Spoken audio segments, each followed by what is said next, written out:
Pendant des années, j'ai vu mon mari, James, s'éloigner lentement. Quand nous avons appris qu'il avait un cancer de l'estomac, c'était comme si le sol s'était dérobé sous mes pieds. James n'avait que 40 ans, il réussissait bien dans son métier de banquier d'investissement, et nous avions un fils adorable de 10 ans, Paul. Nous pensions avoir encore de nombreuses années heureuses devant nous. La seule maigre consolation dans ce cauchemar, c'était que le bon salaire de James nous permettait d'accéder aux meilleurs traitements possibles. Nous avons pris l'avion pour consulter différents spécialistes à travers le pays, essayer de nouvelles thérapies, tout tenter, peu importe le prix. Mais au fil du temps, il est devenu évident que les traitements ne faisaient que nous acheter du temps, sans offrir de guérison. Pendant toute cette épreuve, les parents de James, Lauren et Brian, ont toujours été là pour nous. Ils habitaient à seulement 15 minutes de chez nous et nous aidaient sans même qu'on le demande. Rachel, on ira chercher Paul à l'école aujourd'hui, disait Lauren les jours où James avait un traitement. Ne t'inquiète pas pour le dîner non plus, j'ai fait des lasagnes en plus. Le soir, Paul tirait parfois doucement sur ma manche pendant que je le bordais, les yeux remplis d'inquiétude et d'espoir. Maman, quand est-ce que papa va guérir, demandait-il. Je ne savais jamais quoi répondre. Comment dire à un enfant que son père est en train de mourir? Alors je lui caressais les cheveux et disais simplement, les médecins font de leur mieux, mon cœur. Mes propres parents, Christina et Jacob, c'était une autre histoire. Ils vivaient aussi près que les parents de James, mais c'était comme s'ils étaient à des kilomètres. Maman, tu peux aller chercher Paul à l'école aujourd'hui? James a eu une mauvaise réaction à la chimio et Lauren a un rendez-vous médical, ai-je demandé un jour. Oh Rachel, je suis vraiment désolée, m'a répondu ma mère, mais on a promis d'aider ta sœur à chercher un appartement aujourd'hui. Tu sais comment Jacqueline devient quand elle est stressée. C'était toujours Jacqueline. Ça avait toujours été comme ça, toute ma vie. Quand j'avais 7 ans, mes parents ne sont pas venus à la pièce de théâtre de l'école parce que Jacqueline avait un rhume. À ma remise de diplôme du lycée, ils sont partis juste après la cérémonie pour aller au gala de danse de Jacqueline alors qu'elle n'était qu'un membre du groupe, pas la danseuse principale. Avec les années, j'ai fini par m'habituer à être la seconde. James était devenu ma vraie famille, et ses parents me traitaient plus comme leur fille que mes propres parents ne l'avaient jamais fait. Alors, quand la santé de James s'est encore dégradée le mois dernier, je me suis préparée à la fin entourée des personnes qui se souciaient réellement de moi. La nuit où James est mort, je tenais sa main. Sa respiration s'était ralentie des heures auparavant, et l'infirmière en soins palliatifs m'avait dit que ça ne durerait plus très longtemps. Rachel, a-t-il murmuré, sa voix à peine audible, prends soin de Paul. Tu es la personne la plus forte que je connaisse.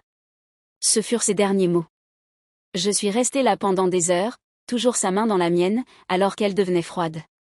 Je n'arrivais pas à croire que l'homme avec qui j'avais passé 13 ans était vraiment parti.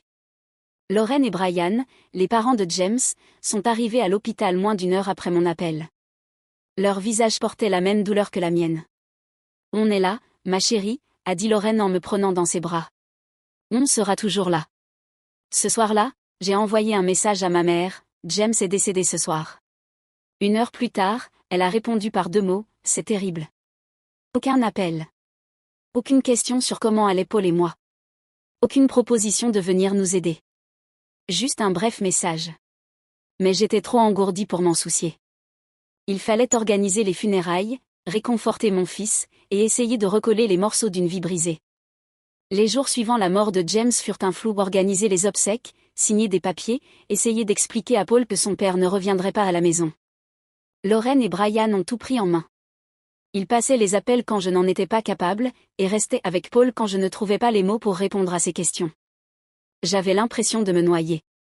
Les pompes funèbres avaient besoin de réponses sur la cérémonie. Des proches appelaient pour demander le chemin. Et je devais encore aller chercher un costume pour Paul. Je n'avais pas dormi plus de 3 heures d'affilée depuis le décès de James. Il faut que je demande à mes parents de garder Paul, ai-je dit à Lauren alors que nous étions assises à la table de la cuisine, entourées de cartes de condoléances. Toi et Brian faites déjà tellement. J'ai conduit Paul chez mes parents, répétant mentalement ce que j'allais leur dire. Quand nous sommes arrivés, ma mère a ouvert la porte, en manteau, son sac à main à l'épaule. Elle avait l'air sur le départ. Rachel, ce n'est pas le bon moment, dit-elle sans même nous inviter à entrer. On s'apprête à sortir. Maman, s'il te plaît. Ce n'est que pour quelques heures. Il faut que je termine les préparatifs pour les funérailles, ai-je supplié. Ça fait des semaines qu'on a prévu ça, ajouta mon père en se plaçant à ses côtés. On ne peut pas l'annuler maintenant. Avant que je ne puisse dire quoi que ce soit d'autre, ils sortirent tous les deux et fermèrent la porte à clé derrière eux. Il faut vraiment qu'on y aille, dit ma mère d'un ton ferme. Je suis sûre que tu trouveras quelqu'un d'autre. Ils sont allés jusqu'à leur voiture et sont partis sans même dire au revoir à Paul, qui restait là, silencieux, blessé et confus. J'ai appelé mon amie Isabella, qui a tout de suite accepté de le garder. Après avoir déposé Paul chez elle, je n'ai pas pu m'en empêcher, je suis passée devant la maison de mes parents sur le chemin du retour. Les lumières étaient allumées, et la Mazda rouge de Jacqueline était garée dans l'allée. Alors c'était ça, leur fameux plan, ai-je murmuré en lâchant un rire amer. Ils n'étaient pas occupés. Ils avaient simplement choisi de passer du temps avec Jacqueline au lieu de m'aider encore une fois. Ce soir-là, j'ai envoyé un message dans notre groupe familial WhatsApp. Les funérailles de James auront lieu samedi à 10 h à la chapelle Greenwood. Une petite réception suivra. J'ai vu les coches de lecture apparaître à côté des noms de mes parents et de Jacqueline. Personne n'a répondu. La veille des funérailles, j'étais tellement anxieuse que j'ai fini par appeler directement ma mère. « Maman, tu as vu mon message à propos des funérailles demain, n'est-ce pas ? Ça commence à 10 h. » Il y eut un bref silence. « Oh Rachel, je suis désolée, dit-elle, mais on ne pourra pas venir. Jacqueline a réservé une table chez Alio pour fêter sa promotion. C'est à midi, et on a déjà confirmé notre présence. » J'ai failli laisser tomber le téléphone. « Maman, ce sont les funérailles de James. James, celui qui vous a aidé à réparer votre toit quand il s'est effondré il y a 4 ans. James, qui fait partie de notre famille depuis plus de 11 ans. » C'était il y a longtemps, Rachel, répondit-elle d'un ton glacial. Il faut se concentrer sur les vivants, pas les morts. Jacqueline a besoin de notre soutien en ce moment. Avant que je ne puisse dire un mot de plus, elle a raccroché. J'ai aussitôt appelé Jacqueline, les mains tremblantes de colère et d'incrédulité. Allô, répondit-elle, agacée que je la dérange. Jacqueline, maman m'a dit que tu fais une fête demain en même temps que les funérailles de James. Tu ne peux pas la décaler un peu, au moins pour qu'il puisse venir à la cérémonie ? Hors de question, dit-elle en riant. Je ne peux plus changer la réservation. Tout le monde a déjà confirmé. Et cette promotion, c'est important. Ce n'est pas comme si je pouvais bouger un enterrement, ou peu importe. Un enterrement ou peu importe ? Dis-je, la voix tremblante. Jacqueline, mon mari est mort. James, l'homme qui a payé toute ta scolarité à l'université. C'était il y a longtemps, répondit-elle. Écoute, ma promotion est plus importante qu'un enterrement. Des gens meurent tous les jours. Puis elle a raccroché. Je suis restée dans la cuisine, le téléphone à la main, totalement sous le choc.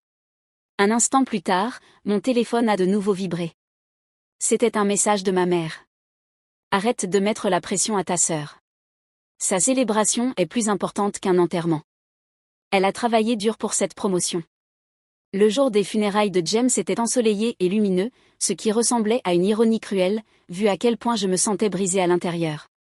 La cérémonie fut simple et belle exactement comme James l'aurait voulu. Il n'aimait pas les choses voyantes. La petite chapelle était remplie de personnes qui tenaient vraiment à lui, amis, voisins, collègues, et surtout, sa famille. Pendant l'éloge funèbre, j'ai parlé de la gentillesse et de la générosité de James. J'ai raconté à quel point il aimait profondément Paul. Paul était assis entre Lorraine et Brian, serrant leurs mains en pleurant doucement. Après la cérémonie, beaucoup de gens sont venus me dire des mots gentils et m'offrir leur soutien. Quelques-uns m'ont demandé où étaient mes parents. J'étais surpris de ne pas voir tes parents, m'a dit un ancien camarade d'université de James. Ils sont malades ? Ils avaient autre chose de prévu, ai-je répondu froidement, ne voulant pas m'étendre. Lorraine a remarqué mon malaise et a vite changé de sujet, orientant la conversation loin de mes parents. Ce soir-là, après le départ de tout le monde, je suis restée seule dans le salon, entourée de cartes de condoléances et de bouquets de fleurs. La maison semblait douloureusement silencieuse sans James. Le silence faisait mal. Mon téléphone a de nouveau vibré. C'était un message de Jacqueline. J'espère que les funérailles se sont bien passées. Maman a posté des photos de ma fête, j'ai été promue cadre supérieur. Aucune compassion. Aucune mention de James. Juste un message sur sa fête, rempli de smileys et d'émojis de célébration. Je n'ai pas répondu. J'ai simplement éteint mon téléphone et suis montée voir Paul. Il dormait profondément, serrant dans ses bras l'ours en peluche que James lui avait offert pour son dernier anniversaire. Je me suis glissée dans le lit à côté de lui, trouvant un peu de réconfort dans le doux rythme de sa respiration. La semaine suivante, j'avais l'impression de marcher dans un nuage. Tout semblait lourd et flou. Lorraine et Brian passaient tous les jours. Ils apportaient à manger, emmenaient Paul au parc et m'aidaient à trier les affaires de James. Mes propres parents n'ont pas appelé. Pas une seule fois. Ils ne se sont pas renseignés sur Paul, ne m'ont pas demandé comment j'allais. Rien. Une semaine après les funérailles, j'ai reçu un appel de l'avocat de James, Maître Eric. Madame Turner, dit-il avec bienveillance, il est temps d'examiner le testament de James. Il avait tout prévu avec soin. Seriez-vous disponible demain après-midi? J'ai accepté et j'ai appelé Lorraine et Brian pour les inviter. James les avait inclus dans son testament, et je savais qu'il aurait voulu qu'ils soient présents. Le lendemain, M. Eric arriva à exactement 15 heures. Il portait une mallette en cuir et arborait un air sérieux, mais lorsqu'il vit Paul, son expression s'adoucit. « Ton père parlait tout le temps de toi », dit-il à Paul en lui serrant doucement sa petite main. Il était très fier de toi. Nous nous installâmes tous dans le salon, moi, Paul, Lorraine et Brian, prêts pour la lecture. Je ne m'attendais à aucune surprise. James et moi avions parlé de ses volontés à plusieurs reprises, alors je pensais tout savoir. Mais au moment où M. Eric s'apprêtait à commencer, la sonnette retentit. « Tu attends quelqu'un d'autre » demanda Lorraine, l'air perplexe. « Non » répondis-je, tout aussi étonné, et j'allais ouvrir la porte.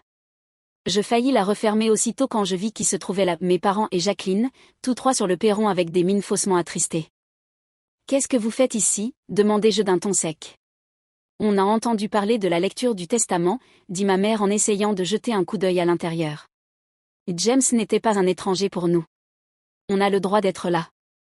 Le droit, répétai-je, choqué. Vous n'êtes même pas venu à son enterrement. Et maintenant, vous pensez avoir le droit d'être ici? Mon père s'éclaircit la gorge. Allons Rachel, ne ressassons pas le passé. On est juste venu te soutenir. Me soutenir, dis-je en ricanant amèrement. Elle est bien bonne, celle-là. Avant que je puisse les arrêter, ma mère entra doucement en me contournant, suivie de mon père et de Jacqueline. Nous sommes de la famille, dit-elle fermement, comme si cela lui en donnait la permission. Je restai figée, stupéfaite par tant d'audace, ils entraient comme si de rien n'était. Quand nous rejoignîmes le salon, les visages de Lorraine et Brian se durcirent dès qu'ils virent qui était arrivé. « Qu'est-ce qu'ils font là » murmura Brian.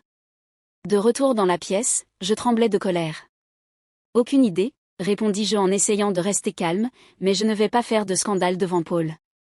Monsieur Eric, toujours professionnel, haussa un sourcil et dit. Pouvons-nous commencer la lecture du testament? Mes parents et Jacqueline s'installèrent sur le canapé en face de Lorraine et Brian. Paul s'assit à côté de moi dans un petit fauteuil.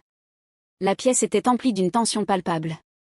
Moi, James Brandon Turner, saint d'esprit, déclare ceci comme étant mon testament, commença Monsieur Eric en lisant un document officiel. James avait tout organisé avec un grand soin.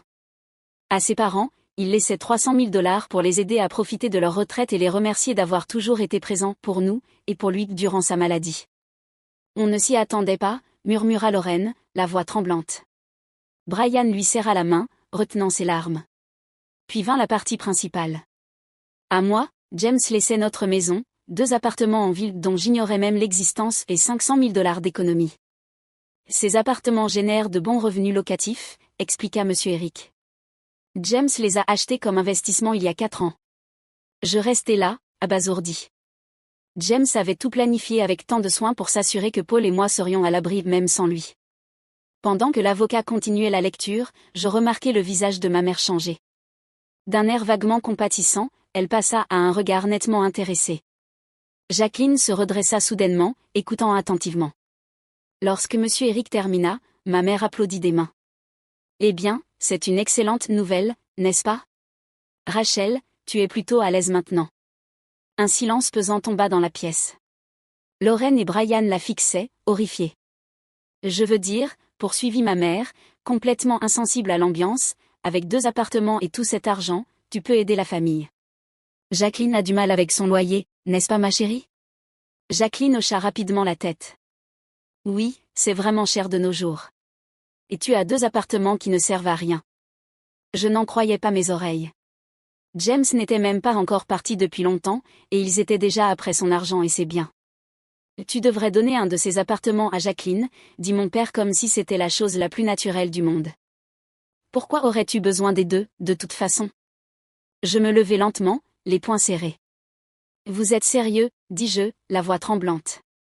Vous avez séché les funérailles de James pour aller à une fête. Vous m'avez ignoré, Paul et moi, pendant une semaine. Et maintenant vous débarquez sans y être invité, juste pour réclamer ses biens? Rachel, voyons, dit mon père d'une voix calme et condescendante, ce n'est pas le moment d'être égoïste. Tu es seule maintenant, mais tu as tout cet argent. Tu devrais le partager. Égoïste, répétai-je, la voix montant. Je ne suis pas seule. J'ai Paul, dis-je, la voix ferme. Et tout ce que James a laissé servira à son avenir. Chaque centime sera utilisé pour lui offrir la meilleure éducation, les meilleures chances dans la vie, tout ce que James ne pourra plus lui donner, parce qu'il est parti. Je regardai mes parents et Jacqueline. Ils échangèrent un regard, puis regardèrent Paul, et pendant un instant, je vis quelque chose dans leurs yeux qui me glaça, une forme de jalousie. Tu es ridicule, lâcha ma mère. Jacqueline a besoin d'aide maintenant, pas un enfant qui n'ira même pas à l'université avant des années. Un enfant, dit Brian d'une voix tranchante. C'est ton petit-fils. Et son père vient de mourir. Le visage de ma mère vira au rouge. Ne me dis pas comment traiter mon propre petit-fils, répliqua-t-elle sèchement. Nous faisons partie de cette famille bien avant toi.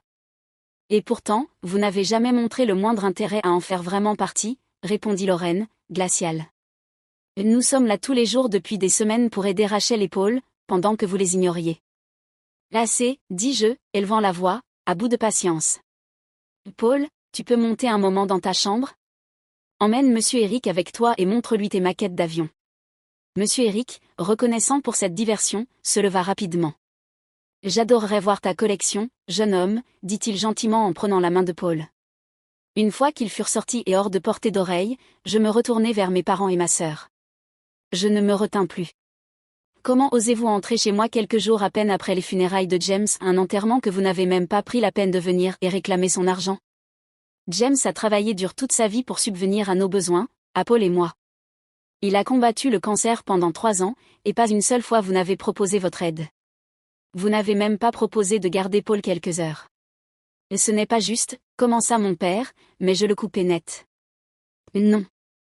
Ce qui n'est pas juste, c'est que James ait dépensé des milliers de dollars pour réparer votre toit quand il s'est effondré lors de la tempête il y a 4 ans.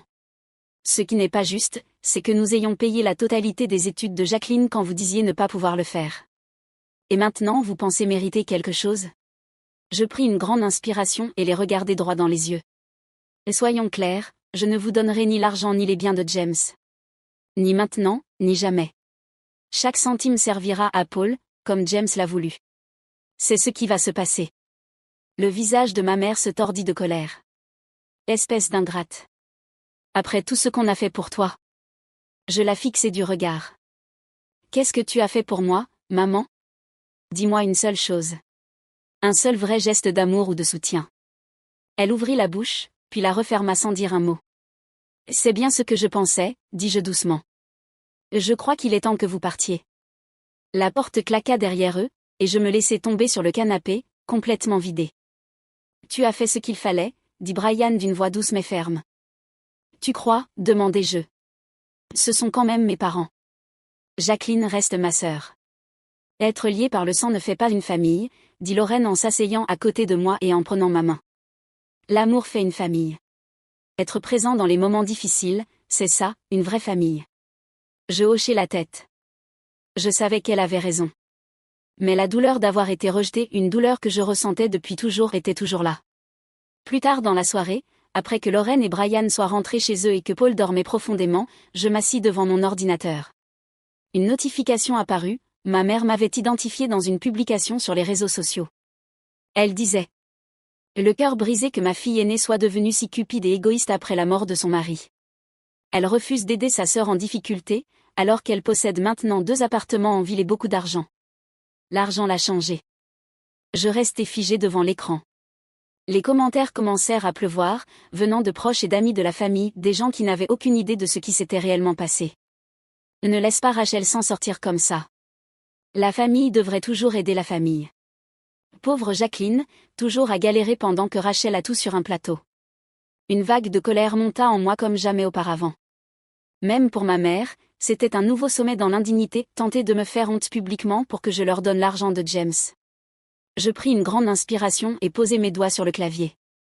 Puisqu'elle avait décidé d'exposer nos affaires familiales en public, j'allais exposer la vérité. Je commençai à taper. Je suis restée silencieuse pendant longtemps. Mais puisque ma mère a choisi de rendre cela public, je ressens le besoin de répondre. Il y a 4 jours, j'ai enterré mon mari James, mort après un combat de 3 ans contre un cancer de l'estomac. Mes parents et ma sœur ne sont pas venus à ses funérailles. Pourquoi ? Parce que ma sœur avait organisé une fête pour sa promotion professionnelle le même jour, et ils ont jugé cela plus important. Pour ceux qui ne le savent pas, James a aidé mes parents à de nombreuses reprises. Il a payé des réparations importantes dans leur maison et a financé entièrement les études universitaires de Jacqueline. Mais quand il est tombé malade et que je leur ai demandé de l'aide ne serait-ce que pour garder notre fils quelques heures, ils m'ont toujours dit qu'ils étaient trop occupés. Hier, ils se sont invités à la lecture du testament de James.